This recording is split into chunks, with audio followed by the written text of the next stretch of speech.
Grammar में आज है भाषा, बोली, लिपि, साहित्य। भाषा और बोली हमें एक सा अनुभव होता है सुनने में, लेकिन ये थोड़ा थोड़ा सा फ़र्क होता है। तो सबसे पहले भाषा। भाषा क्या है? तो भाषा वह शब्द है, भास धातु से बना है, जिसका अर्थ होता है वाणी। भाषा एक माध्यम होता है। मनुष्य अपने विचारों का आदान प्रदान किसके द्वारा करता है? भाषा। अगर सोचो भाषा नहीं होती तो हम अपने विचारों का आदान प्रदान कैसे करते? तो पहले के लोग जब भाषा का शुरुआत नहीं हुआ था, बोलना ही नहीं जानते थे, तो चित्रों के माध्यम से या चिन्हों के माध्यम से अपनी भाषा को प्रदर्शित करते थे।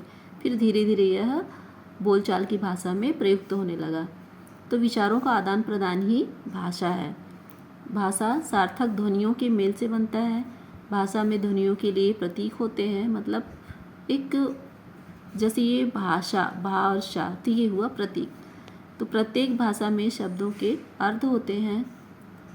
भाषा मुख्यतः दो प्रकार की होती है, मौखिक और लिखित।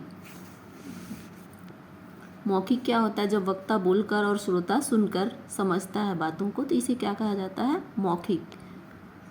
और इसे कथित भाषा भी कहा जाता है। जैसे वार्तालाप, एक दूसरे से बातचीत करना, काव्य पाठ, कहानी सुनना या सुनाना, नाटक, टेलीविज़न, ये सब हम देखकर और सुनकर समझते हैं। भाषा का यह मूल रूप है और मनुष्य ने पहले बोलना सीखा, लिखना तो बाद में सीखा ना। अब हम आते हैं लिखित भाषा पे। तो अपने बातों को लिख कर बताया जाता है या प्रकट किया जाता है, और दूसरा क्या करता है? उसे पढ़कर समझता है। ये होती है लिखित भाषा। लिखित भाषा का जन्म मौखिक के बहुत समय बाद हुआ, और लिखित भाषा के कारण मनुष्य अर्जित जानकारी आने वाली पीढ़ियों के लिए संजोकर रख सकता है। भाषा के 4 कौशल हैं: बोलना, सुनना, लिखना और पढ़ना। भारतीय संविधान में 22 भाषाओं को मान्यता प्रदान की गई है।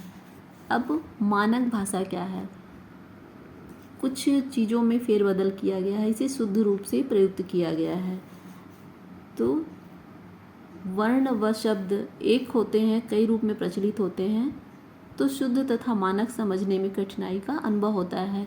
ये शुद्ध है कि ये शुद्ध भाषा है?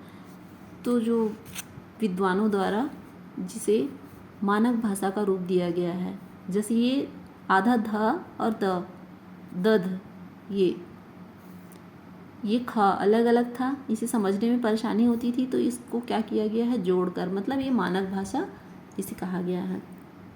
झंडे का झा पहले इस तरह का लिखा जाता था, इसे शुद्ध करके ये बनाया गया है अंत।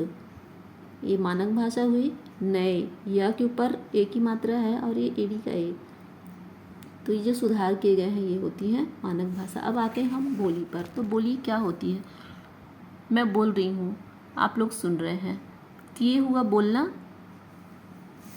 भाषा का क्षेत्रीय रूप बोली कहलाता है। हर क्षेत्र में अलग अलग भाषाएं बोली जाती हैं। हमने अभी भाषा पढ़ी, अपने विचारों को व्यक्त करने का माध्यम। अब बोली, तो स्थानीय तौर पे जिसे बोला जाता है ना, कि यहाँ छत्तीसगढ़ी बोली जाती है, बोली, छत्तीसगढ़ी बोली, ये हुई बोली। तो भाषा का क्षेत्रीय रूप बोली कहलाता है। यह भाषा का अल्प विकसित रूप होता है और इसका सामान्य बोलचाल में प्रयोग किया जाता है। इसमें साहित्य की रचना प्रायः नहीं होती है। जैसे गोस्वामी तुलसीदास जी ने रामचरितमानस में इसका जिक्र किया है, किस भाषा में? अवधी में। इसमें साहित्य की मात्रा बहुत कम है। सूरदास ने सूरसागर लिखा है ब्रज भाषा में, ये बोली है, वहाँ की बोली। उपभाषा क्या होती है? जब बोली का क्षेत्र बड़ा हो जाता है तो उसे उपभाषा कहा जाता है। एक उपभाषा में कई तरह की बोलियां होती हैं। ब्रज, अवधी, राजस्थानी बोलियों में साहित्य की रचना जैसे की गई है। अब इसे 5 भागों में बांटा गया उपभाषाओं को। पश्चिमी हिंदी, ब्रजभाषा, हरियाणवी, बुंदेली, कन्नौजी, ये उनकी बोलियां हैं और ये हैं उपभाषाएं। पूर्वी हिंदी, इसमें अवधी, बघेली, छत्तीसगढ़ी बोलियां आती हैं। राजस्थानी में मारवाड़ी, मेवाती, जयपुरी, मालवी। पहाड़ी हिंदी में क्या है? गढ़वाली, कुमायूनी, मगधी, मगधी में मगही, भोजपुरी, अंगिका, ये इनकी बोलियां हैं। तो देखिए थोड़ा थोड़ा सा फ़र्क होता है, बोली, भाषा, उपभाषा। अब हम देखते हैं लिपि। लिपि मैंने लिखा है हिंदी भाषा में, ये क्या हुई? लिपि। लिपि मतलब, लिपि का अर्थ होता है लीपना। जब मनुष्य बोलना लिखना नहीं जानता तो अपने विचारों को कैसे व्यक्त करता था? चित्रों के माध्यम से। तो क्या कहलाया? चित्रलिपि। फिर अब उच्चारण करना सीखा धीरे धीरे, तो उच्चारित ध्वनि चिन्ह बनाए गए और यही कहलाए लिपि चिन्ह। तो उच्चारित ध्वनियों को लिखने की विधि लिपि कहलाती है। हमारी हिंदी भाषा है, देवनागरी लिपि में आती है। तो कुछ भाषाएं और एक कुछ लिपियां हैं। संस्कृत, मराठी ये देवनागरी लिपि में है, अंग्रेजी है रोमन में, फ्रांसीसी रोमन, पंजाबी गुरुमुखी, बंगाली है बंगला। देवनागरी लिपि विश्व की एकमात्र वैज्ञानिक लिपि है और यह बाईं ओर से दाईं ओर लिखा जाता है। अब आते हम साहित्य पर। साहित्य क्या होता है? तो किसी भी भाषा के संचित ज्ञान साहित्य कहा जाता है। हम फिर से देखते हैं कि किसी भी भाषा, पहले भाषा पढ़ा हमने, फिर बोली, तो इसको देखिए, किसी भी भाषा के संचित ज्ञान को इसको साहित्य कहा जाता है। इसमें ज्ञान का अनुभव की बातें बहुत सारी लिखी होती हैं। दो प्रकार का होता है, गद्य साहित्य और पद्य साहित्य। जैसा हम पढ़ते हैं कविता, कहानी, ये सब क्या होता है? पद्य होता है, कहानी होता है गद्य में, कविता होती है पद्य में। तो गद्य साहित्य और पद्य साहित्य में हम थोड़ा सा अंतर देख लेते हैं।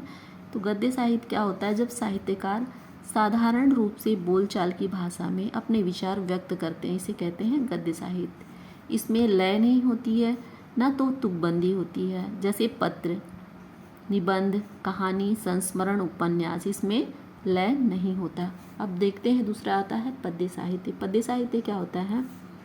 जब साहित्यकार अपने विचार तुकबंदी अथवा लयबद्ध तरीके से व्यक्त करता है, जैसे दोहा, छंद, सवैया, पद और कविता, यह लयबद्ध लिखा होता है। तो आज का ग्रामर बस इतना ही। अगर आप लोगों को इसके अंतर्गत कुछ समझ में नहीं आता है या फिर इसे डिटेल में आप लोगों को जानकारी चाहिए तो आप लोग कमेंट कर सकते हैं। और अगर वीडियो पसंद आए तो लाइक और शेयर ज़रूर कीजिए।